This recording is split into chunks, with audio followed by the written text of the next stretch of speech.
എല്ലാവർക്കും നമസ്കാരം. നമ്മളെ പോർഷൻ ട്രാക്കറുമായി ബന്ധപ്പെട്ടുകൊണ്ടുള്ള ഈ ഒരു പ്രശ്നം നമ്മളെ ടീച്ചേഴ്സ് നാളിതുവരെ ഒരുപാട് പേര് അനുഭവപ്പെട്ടിട്ടുണ്ടാവും.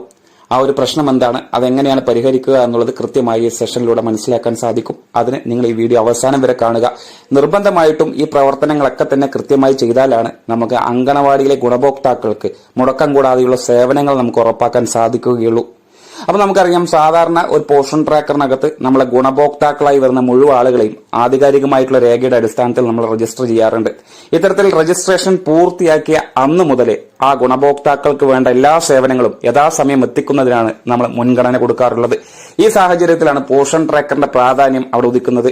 നമുക്കറിയാം, പോർഷൻ ട്രാക്കറിനകത്തേക്ക് ആധാർ പ്രകാരം രജിസ്റ്റർ ചെയ്ത ഒരു ഗുണഭോക്താവിന് സേവനങ്ങൾ കൊടുക്കണമെന്നുണ്ടെങ്കിലും 2-way ഓതന്റിക്കേഷൻ നിർബന്ധമാണ്. പലകുറി ആവർത്തിച്ച് നിങ്ങളിലേക്ക് എത്തിച്ചിട്ടുള്ളതുമാണ്.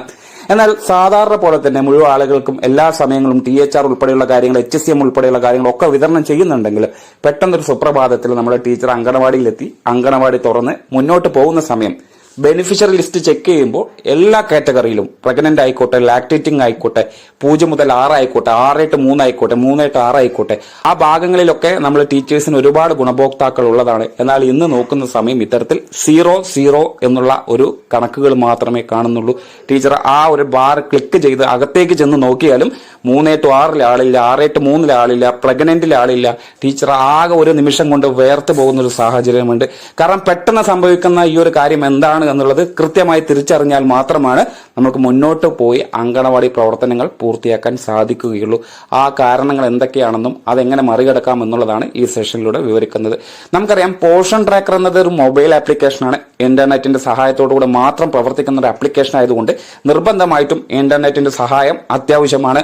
പലപ്പോഴും ഡെയിലി ട്രാക്കിംഗ് ആക്ടിവിറ്റികൾ ചെയ്യുന്നതിന് 5 ദിവസങ്ങൾ വരെ ഇന്റർനെറ്റ് ഇല്ലാതെ പ്രവർത്തനങ്ങൾ പൂർത്തിയാക്കാൻ സാധിക്കുമെന്നുള്ളതാണ് അവകാശപ്പെടുന്നതെങ്കിലും ഇത്തരത്തിൽ അങ്കണവാടി തുറന്ന് കുട്ടികളെ ഹാജർ നില രേഖപ്പെടുത്തി അതിനുശേഷം HCM, മോർണിംഗ് സ്നാക്സ്, ECC എല്ലാ സേവനങ്ങളും മാർക്ക് ചെയ്താലും പലപ്പോഴും ഇത് സെർവറിലേക്ക് വരാത്തൊരു സാഹചര്യം മുന്നിലുണ്ട്. ഈ സാഹചര്യത്തിലോടുകൂടി തന്നെയാണ് ഇത്തരത്തിൽ ബെനിഫിഷ്യറിയുടെ ലിസ്റ്റുകൾ നമുക്ക് കാണാൻ പറ്റാത്തതും. ഇത്തരത്തിൽ ഗുണഭോക്താക്കളുടെ പേരുകൾ വന്നില്ലെങ്കിൽ അന്ന് ആ ഗുണഭോക്താവിന് കൊടുക്കുന്ന ഒരു സേവനങ്ങളും മാർക്ക് ചെയ്യാൻ കഴിയില്ല. മാർക്ക് ചെയ്യാത്ത ഓരോ സേവനങ്ങളും അനൌദ്യോഗികമായി കൊടുക്കുന്ന സേവനങ്ങളായി മാറുമെന്നുള്ളതും ഉത്തരവുണ്ട്. കൃത്യമായി മനസ്സിലാക്കുക. പോർഷൻ ട്രാക്കറിലേക്ക് രേഖപ്പെടുത്തി കൊടുക്കുന്ന സേവനങ്ങൾ മാത്രമേ ഒഫീഷ്യൽ ആയിട്ടുള്ള സേവനങ്ങളായി കണക്കാക്കുകയുള്ളൂ. അല്ലാത്ത പക്ഷം നമ്മളുടെ കയ്യിൽ നിന്ന് പൈസ പോകുന്ന സാഹചര്യങ്ങളാണ് മുന്നിലേക്ക് വരുന്നത്. അപ്പോൾ പോർഷൻ ട്രാക്കറിനകത്ത് ഒരു ഗുണഭോക്താവിനെ എൻട്രി ചെയ്ത് രജിസ്ട്രേഷൻ പൂർത്തിയാക്കി 2-way ഓതന്റിക്കേഷൻ പൂർത്തിയാക്കിയതിനു ശേഷമാണ് വളർച്ചാ നിരീക്ഷണം ഉൾപ്പെടെയുള്ള സേവനങ്ങൾ നമുക്ക് മുടക്കം കൂടാതെ കൊടുക്കാൻ കഴിയുകയുള്ളൂ. ഈ സാഹചര്യത്തിലാണ് 0 എൻട്രി കാണുന്നത്. ഞാൻ നേരത്തെ പറഞ്ഞു, റേഞ്ച് എന്ന വില്ലനാണ് ഇതിന് കാരണം. അതായത് ഇന്റർനെറ്റ് എന്ന സംവിധാനം പോർഷൻ ട്രാക്കറിലേക്കോ നമ്മൾ ഉപയോഗിക്കുന്ന മൊബൈലിലേക്കോ വരാത്തതാണ് ഇതിനെല്ലാം പ്രതിസന്ധിയായി നിൽക്കുന്നത്. ഇത് തരണം ചെയ്യുന്നതിനാണ് കൃത്യമായി ശ്രദ്ധിക്കേണ്ടത്. പലപ്പോഴും നമ്മുടെ ടീച്ചേഴ്സ് ലോഗിൻ ലോഗൌട്ട് എന്നുള്ള ഓപ്ഷൻ ഒരു തവണ മാത്രമേ ഉപയോഗിക്കാറുള്ളൂ. ചിലപ്പോൾ അത് ഉപയോഗിക്കാറേ ഇല്ല എന്നുള്ള സാഹചര്യത്തിലാണ് ഈ ഒരു പ്രശ്നം പ്രധാനമായിട്ടും കടന്നു വരുന്നത്. അത് തടയിടുന്നതിന് വേണ്ടി കൃത്യമായി ലോഗൌട്ട് ലോഗിൻ ദിവസവും 2, 3, 4 പ്രാവശ്യം നിങ്ങൾ ചെയ്യേണ്ടതായിട്ടുണ്ട്. ഇത്തരത്തിൽ ലോഗിൻ ചെയ്ത് കഴിഞ്ഞാൽ അങ്കണവാടി ഓപ്പൺ എന്ന് കൊടുക്കും. ആ സമയത്ത് ഇന്റർനെറ്റ് ഉണ്ട് എന്നുള്ളത് കൃത്യമായി ഉറപ്പാക്കുക. നിങ്ങളുടെ ഫോണിനകത്ത് ഇന്റർനെറ്റ് ഇല്ല, റേഞ്ച് ഇല്ല എന്നുണ്ടെങ്കിൽ ഇത്തരം രീതിയിലേക്ക് എഴുതി കാണിക്കും. ഓഫ്ലൈൻ മോഡ് എന്നുള്ളതായിരിക്കും ഈ ഭാഗത്ത് കാണുക. അങ്ങനെ ഉണ്ടെങ്കിൽ ഉടനെ തന്നെ റേഞ്ച് കിട്ടുന്ന ഭാഗത്ത് അല്ലെങ്കിൽ ഇന്റർനെറ്റിന്റെ സഹായം നിങ്ങൾ ഉറപ്പാക്കണം. അതിനുശേഷമായിരിക്കണം നിങ്ങൾ മുന്നോട്ടുള്ള പ്രവർത്തനങ്ങൾ കൊണ്ടുപോകേണ്ടത്. അപ്പോൾ പോർഷൻ ട്രാക്കർ തുറന്നു കഴിഞ്ഞ സമയത്ത് ഇത്തരത്തിൽ 0-0 എന്ന ഗുണഭോക്താക്കൾ ലിസ്റ്റ് പരിശോധിക്കുന്ന സമയം ഏറ്റവും കൂടുതൽ നിങ്ങൾ ശ്രദ്ധിക്കേണ്ടത് ഈ ഭാഗത്താണ്. ഇവിടെ ശ്രദ്ധിക്കുക. ഇവിടെ ഒരു ക്ലൗഡ് ബട്ടൺ നിങ്ങൾ ശ്രദ്ധിക്കണം. ഇതാണ് മേഘാവൃത്തത്തിലുള്ള ഈ ബട്ടൺ ക്ലിക്ക് ചെയ്യുന്ന സമയം അല്ലെങ്കിൽ ഇവിടെ നോക്കുന്ന സമയം ഇവിടെ നിങ്ങൾക്ക് 3 എന്ന് കാണാം. അതായത് നമ്മളെ ടീച്ചേഴ്സ് ഇന്റർനെറ്റ് ഇല്ലാതെയാണ് ഈ ഒരു പ്രവർത്തനം ആരംഭിച്ചത്.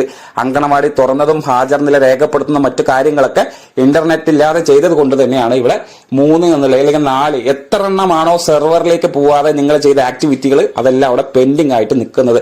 ആ പെൻഡിങ്ങുകൾ ക്ലിയർ ചെയ്താൽ മാത്രമാണ് നിങ്ങളെ ഗുണഭോക്താക്കളെ നിങ്ങൾക്ക് പോർഷൻ ട്രാക്കറിനകത്തേക്ക് കാണാൻ സാധിക്കുകയുള്ളൂ. അപ്പൊ ഈ ഭാഗത്ത് ക്ലിക്ക് ചെയ്ത് കഴിഞ്ഞാൽ നിങ്ങൾക്ക് പെൻഡിംഗ് ഉള്ള മുഴുവൻ ലിസ്റ്റുകളും ഇവിടെ കാണാൻ സാധിക്കും. സെർവറിലേക്ക് പോവുകയുള്ളൂ. അപ്പൊ ആ സെർവറിലേക്ക് പോകുന്ന കാര്യങ്ങൾ കൃത്യമായി മനസ്സിലാക്കുക. ഇവിടെ ക്ലിക്ക് ചെയ്ത് കഴിഞ്ഞാൽ ഓരോ കാര്യങ്ങളായിട്ട് ഇന്റർനെറ്റ് ഓൺ ചെയ്ത് കഴിഞ്ഞാൽ എല്ലാം സെർവറിലേക്ക് പോകുന്നതായിട്ട് കാണാൻ സാധിക്കും. അവിടെ പെൻഡിങ്ങുകളൊന്നും ഉണ്ടാവില്ല. ഇവിടെ സ്റ്റാർട്ട് എന്നുള്ള ബട്ടണാണ് അതിനു വേണ്ടി നിങ്ങൾ ക്ലിക്ക് ചെയ്യേണ്ടത്. ഇങ്ങനെ സ്റ്റാർട്ട് ചെയ്യുന്ന സമയം തന്നെ ആ ഒരു വൃത്തം ഇങ്ങനെ കറങ്ങിക്കൊണ്ടിരിക്കുന്നതായിട്ട് കാണാം. ഇവിടെ നോ പെൻഡിങ് റെക്കോർഡ്സ് ഒന്നും നിങ്ങൾക്ക് കാണാൻ സാധിക്കും. അതിനുശേഷം നിങ്ങളെ പോർഷൻ ട്രാക്കറിലെ ഗുണഭോക്താക്കൾ ലിസ്റ്റ് ഒന്ന് പരിശോധിച്ചു കഴിഞ്ഞാൽ നിങ്ങളിൽ നിന്ന് മാഞ്ഞു പോയ മുഴുവൻ ആളുകളും ഈ കാറ്റഗറിക്ക് കയറി വന്നിട്ടുണ്ടാവും.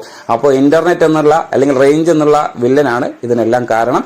കൃത്യമായി ഇന്റർനെറ്റ് ഉറപ്പാക്കണം. ഇടയ്ക്കിടയ്ക്ക് ലോഗിൻ ലോഗൌട്ട് ചെയ്ത് നിങ്ങളെ പ്രവർത്തനങ്ങൾ ചെയ്തതൊക്കെ തന്നെ സെർവറിലേക്ക് അയക്കുന്നതിനും പ്രത്യേക പരിഗണന കൊടുക്കണം. താങ്ക്